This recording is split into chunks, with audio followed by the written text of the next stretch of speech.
Hello everyone, my name is CA Yashesh और I hope के you all are doing good. और मैं आपके सामने काफ़ी दिनों के बाद आ रहा हूँ and I know that because I was bit busy because I am working with one of the reputed CA firm right as a professional. So आज का टॉपिक काफ़ी इंटरेस्टिंग है। आज का टॉपिक ये है कि क्या लॉ और एक्ट एक ही है, क्या कोड और ऑर्डिनेंस उसमें कोई फ़र्क भी होता है क्या। ये सारी इंटरेस्टिंग चीज़ें हम जानेंगे, पर उसके पहले इस चैनल को सब्सक्राइब कीजिए और हाँ, इस वीडियो को लाइक कीजिए और इसे शेयर कीजिए, ठीक है। सो जल्दी से आते हैं, क्या लॉ और एक्ट एक होता है? सर आप बोलेंगे क्या बेइज्जती करवा रहे हो, लॉ और एक्ट एक ही तो होता है। पर नहीं, ऐसा नहीं होता। लॉ और अगर एक्ट एक होता तो मैं आपसे ये सवाल पूछता ही नहीं, क्योंकि डेफिनेटली लॉ और एक्ट में थोड़ा तो डिफरेंस है। सो क्या होता है एक्ट और क्या होता है लॉ, ठीक है। सो अगर मेरा आपने प्रीवियस वीडियोस देखे होंगे तो आपको थोड़ा बहुत आइडिया होगा कि कैसे मैकेनिज्म होता है, किस तरह से कानून को लाया जाता है, राइट। जैसे कि दो हाउसेस होते हैं, अपर हाउस लोअर हाउस। अब जो कोई बिल पेश करते हैं वो बिल पास होता है लो अपर हाउस में, फिर होता है पास लोअर हाउस में, और उधर से हमारे जो प्रेसिडेंट साहब है उनको साइन करते हैं और उसके बाद वो आ जाता है ऑफिशियल गैजेट में, नोटिफाई हो जाता है और पूरे इंडिया में लागू तभी होता है या तो जो ऑफिशियल गैजेट में डेट मेंशन की गई है उस दिन से, या तो जिस दिन पे नोटिफिकेशन इश्यू हुआ है वो उस दिन पे, राइट।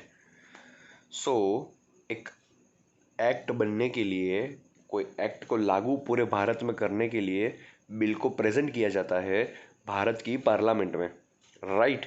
और भारत की पार्लियामेंट में उसको बिल के रूप में पेश किया जाता है, जिधर वो अप्रूव होता है अपर हाउस में, फिर होता है लोअर हाउस में। उसके बाद हमारे माननीय राष्ट्रपति जी उन पर साइन करते हैं और ये आ जाता है, नोटिफाई हो जाता है ये ऑफिशियल गैजेट में। और जिस दिन से वो लागू होने वाला वो डेट अगर स्पेसिफिकली मेंशन की है तो उस दिन से पूरे भारत में ये कानून लागू हो जाता है। पर अगर वो स्पेसिफिकली मेंशन नहीं तो जिस दिन पे नोटिफिकेशन इश्यू हुआ उसी दिन से मान लिया जाता है कि पूरे भारत में लागू ये हो चुका है। पर ये बिल कौन पास करवाता है, बिल कौन बनाता है? जो सेंटर में रूलिंग पार्टी होती है वो बिल इश्यू करती है। पर क्या हर एक कानून को क्या मोदी जी खुद जाके बिल बना के पेश करेंगे क्या? क्या अरुण जेटली जी खुद बना के जाके पेश करेंगे क्या? हालांकि अभी अरुण जेटली जी नहीं तो क्या निर्मला सीतारमण जी खुद बनेगी बिल? जी नहीं, ऐसा नहीं होता। For an example, companies act 2013 जब आया था, जब नोटिफाई हुआ था, सो कंपनीज एक्ट के लिए सेंट्रल गवर्नमेंट की एजेंसी से MCA, जिसका full form ministry of corporate affairs, so ये बेसिकली MCA ये जो MCA होती है वो बिल इश्यू करती है और वो बिल पास होता है अपर हाउस में। और इधर कहीं ना कहीं पे नीति आयोग का भी एक रोल आ जाता है कि अगर कोई लूप होल है बिल में तो उसको रेक्टिफाई करना, उसको करेक्ट करने का काम नीति आयोग का होता है। सो आपने बहुत सारे मीडिया सोशल मीडिया पे या फिर सब मीडिया एजेंसीज के आपने रिपोर्टिंग में सुना होगा कि नीति आयोग में है मैटर। सो उधर से इम्प्रूव होकर वापस बिल आता है अपर हाउस, उधर से पास हो जाता है, उसके बाद आता है लोअर हाउस यानी कि लोकसभा राज्यसभा, उसके बाद आता है हमारे प्रेसिडेंट के पास, और जैसे ही वो दस्तखत करते हैं उसके बाद हो जाता है ये ऑफिशियल गैजेट में नोटिफाइड। और जो ऑफिशियल गैजेट में जिस दिन से इशू लागू हो जाने वाला वो डेट स्पेसिफिकली मेंशन है तो उस दिन से, या तो फिर जिस दिन पे नोटिफिकेशन इशू हुआ उस दिन से ये लग जाता है पूरे भारत पे एप्लीकेबल, राइट। तो आप मुझे कहेंगे कि तो क्या लॉ और एक्ट एक ही है? नहीं, law includes act but act does not include the law. Because एक एक्ट के अंदर क्या क्या हो सकता है? एक सेक्शंस, सबसेक्शंस, राइट, क्लॉज, सब क्लॉसेस। तो फिर सर लॉ भी तो हम उसी को बोलते हैं? जी नहीं, law includes act, law includes rules, law includes sub rules, law includes notifications, law includes circular, law includes judgments, law includes interpretation of statutes, right. So law में अगर देखें तो हम एक्ट भी आ जाता है, तो अब act includes section, subsection, clauses, सब क्लॉसेस, बट उसके साथ होता है अलग चीज़ें होती है वो rules. So for an example मैं अगर बोलूँ कोई एक्ट, और एक्ट के अंदर आता है सेक्शंस, सेक्शंस में कुछ लिखा होता है, उसके बाद आते हैं उसके सब सेक्शंस जिसमें उसको और इलाबरेट किया होता है, पर सारी चीज़ें एक्ट में नहीं लिखी होती है।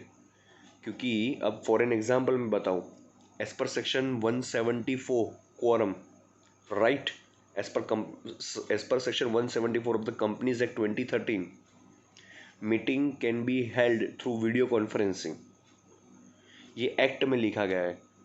पर वीडियो कॉन्फ्रेंसिंग का मैनर क्या रहेगा, उसकी कॉन्फिडेंशियलिटी कैसे मेंटेन की जाएगी, उसको कैसे कोरम में भी काउंट होगा कि नहीं होगा, ये सारी छोटी छोटी चीज़ें रूल्स के थ्रू आती है। ये सारी छोटी छोटी चीज़ें या छोटे छोटे क्लैरिफिकेशन या अमेंडमेंट्स सारे एक्ट में नहीं होते, उसको रूल्स के थ्रू लाया जाता है। और इसीलिए आपने बहुत बार एक्ट में भी पढ़ा होगा कि as may be prescribed, as may be prescribed, as may be prescribed.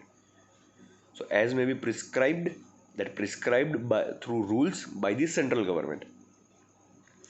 सो सारी चीज़ें एक्ट में नहीं होती, बहुत सारी चीज़ों को रूल्स के थ्रू लाया जाता है। तो आप कहेंगे कि रूल्स के थ्रू लाने का रीज़न क्या है, तो उसके दो रीजंस हैं। सिंपल, छोटी छोटी चीज़ें अमेंडमेंट करने के लिए एक्ट को अमेंड नहीं कर सकते। छोटे छोटे rules like the manner of conducting a video conference, the manner of conducting a quorum, या छोटी छोटी चीज़ों को मैनेज करने के लिए वो सारी चीज़ें एक्ट में अगर लिख दी तो बहुत ही बड़ा एक्ट हो जाएगा। सो ये नहीं होता है, एक्ट में कुछ लिखा जाता है और उसकी जो पूरी प्रोसीजर है उसको रूल के थ्रू डिस्क्राइब किया जाता है। सो एक्ट काफ़ी प्रिसाइज होता है, उसको इलाबोरेटिव फॉर्म होता है, पर उसको अगर ब्रीफ में अच्छे अंदर से पढ़ना है तो उसको रूल्स, सब रूल्स हम लोग को रेफर करने पड़ते हैं। सेकंड थॉट, सेकंड चीज़, एक्ट को अमेंड करने के लिए पार्लियामेंट का सेशन बहुत ज़रूरी है। भारत में 4 सेशंस होते हैं। You definitely have heard that monsoon सत्र, लाइक अ विंटर सेशन या फिर रेनी सेशन। तो क्या छोटी छोटी चीज़ों के लिए भी क्या पार्लियामेंट को बुला के उसको अमेंड करने के लिए पार्लियामेंट को बुलाया जा सकता है? सो फॉर एन एग्जाम्पल, गवर्नमेंट ने कुछ नोटिस किया कि China is not cooperating with us, and हम लोग फॉर एन एग्जाम्पल उनको शुगर एक्सपोर्ट कर रहे हैं। सो उसको डीमोटिवेट करने के लिए अगर एक्सपोर्ट ड्यूटी बढ़ाना है तो क्या छोटी छोटी चीज़ों के लिए क्या हम लोग राह देखेंगे, या फिर हम लोग राह देखेंगे कब पार्लियामेंट का सेशन है तब जाके करेंगे? नहीं, ये सारी चीज़ें सेंट्रल गवर्नमेंट को पावर दी गई होती है थ्रू रूल्स कि as may be notified, like export duty at the rate prescribed, जो प्रिस्क्राइब्ड होता है वो रूल्स में लिखा होता है। कभी कभार ऐसा भी होता है कि हमको इम्पोर्ट पे बैन इम्पोज करना है, तो क्या हम लोग नेक्स्ट पार्लियामेंट सेशन का वेट करेंगे? बिल्कुल भी नहीं। वो जो डिसीजंस होते हैं वो इमीडिएटली लेने के लिए कुछ पावर्स जो होते हैं वो पावर्स सेंट्रल गवर्नमेंट को दिए जाते हैं, राइट। अगर आप देखेंगे, I am sorry, I am not that well, so that's why I am not able to giving my 100%, but still I will try. Companies act 1956 में बहुत सारे सेक्शंस थे, बट कंपनीज एक्ट 2013 में सेक्शंस को कम कर दिया और रूल्स का पार्ट को बढ़ा दिया है। तो पार्लियामेंट्री पावर को कम करके डेलीगेटेड पावर बढ़ा दिए। पार्लियामेंट्री पावर यानी कि एक्ट को नोटिफाई करना, सेक्शंस को नोटिफाई करना, पर उसकी जगह पे रूल्स के थ्रू ही बहुत सारी चीज़ों को लाया गया ताकि सेंट्रल गवर्नमेंट के हाथ में भी ये सारी चीज़ें रहे और उन पे वो कमांड करके अपने हिसाब से डिसीजन भी इम्पोज कर पाए, राइट।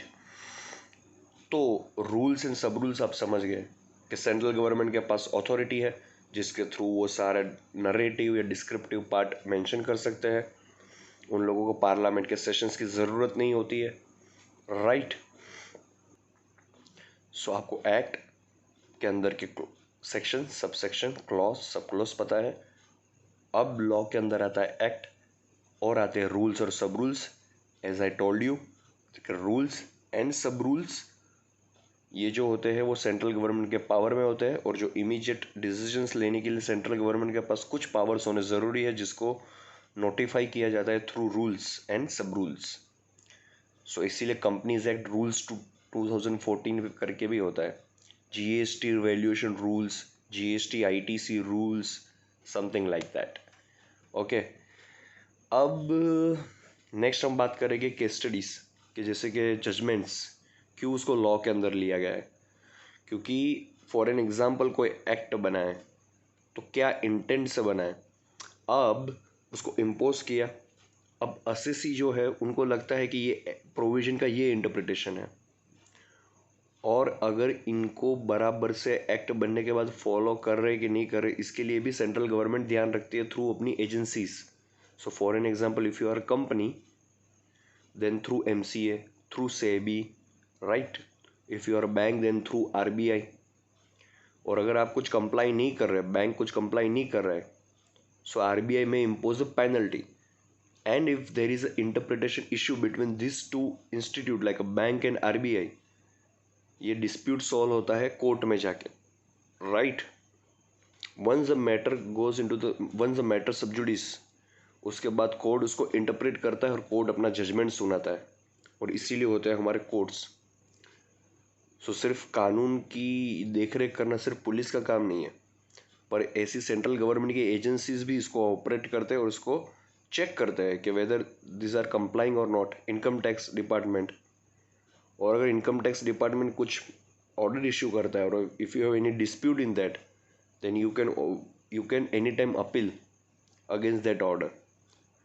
और फिर जो एडजुडिकेटिंग अथॉरिटी है, it will take cognizance of this particular matter, and फिर उसमें अपना जजमेंट सुनाता है, और इसके लिए इंटरप्रिटेशन करते कि अभी स्टैच्यूज का क्या कहने का मतलब था।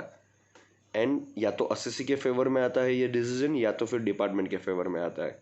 और इसीलिए हमारे